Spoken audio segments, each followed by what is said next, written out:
अस्सलाम वालेकुम। SM news के साथ मैं हूं मुक़द्दर रज़ा। SM न्यूज़ स्टूडियो में खुशामदीद। खबरों का सिलसिला बढ़ाते हुए खबशान करते हैं बहावल नगर से। डिप्टी कमिश्नर शफ़क़तुल्लाह मुश्ताक की ज़ेर सदारत अमन कमेटी का इजलास मुनक़्क़िद किया गया। इजलास में डिस्ट्रिक्ट पुलिस ऑफिसर, अमला और ताजर और वकला और अफसरान की भरपूर शिरकत। इजलास में अमन और ईमान की सूरत हाल का तफसीली जायजा लिया गया और डिप्टी कमिश्नर ने कहा कि उलमाए कराम क़याम अमन के लिए अपना किरदार अदा करें और मेंबरों में हराब से मोहब्बत, उख़्वत और भाईचारे का पैगाम आना चाहिए और मजहबी हम आहंगी, मसावात और रवादारी का फ़रोग़ वक़्त का अहम तकाज़ा है। District police officer Mohammad Zafar Buzdar ने कहा कि यौम आशूर सब्र और इस्तकामत का दर्स देता है।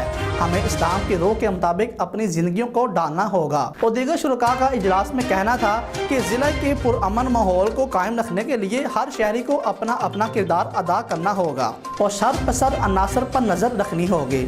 और दूसरी जानिब मरकज़ इमाम बारगाह में ज़ोरदार धमाका हुआ है। धमाके की आवाज़ दूर दूर तक सुनाई दी गई। धमाके की इत्तला मिलते ही district police officer Mohammad Zafar Buzdar और डिप्टी कमिश्नर मरकज़ी इमाम बारगाह पहुँच गए। धमाके की नोयत के बारे में तहकीकात की जा रही है। धमाके के वक़्त मरकज़ी इमाम बारगाह में 3 अफराद मौजूद थे। धमाका हैंड ग्रेनेड फेंकने के बाइस हुआ। धमाके के वक़्त में मतूली इमाम बारगाह, मून शाह और एक शख्स मौजूद थे।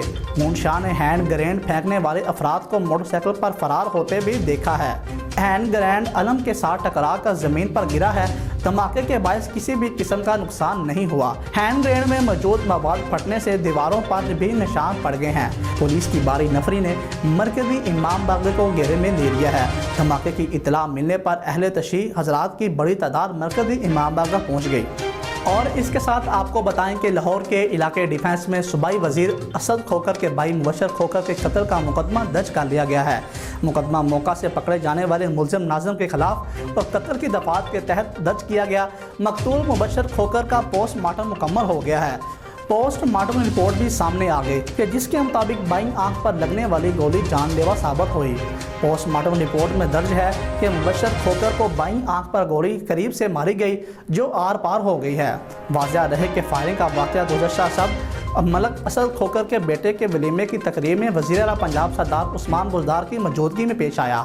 ऐनी शाहिद के मुताबिक वज़ीर आला वापसी के लिए कार में बैठे ही थे कि फायरिंग का वाक़या पेश आ गया।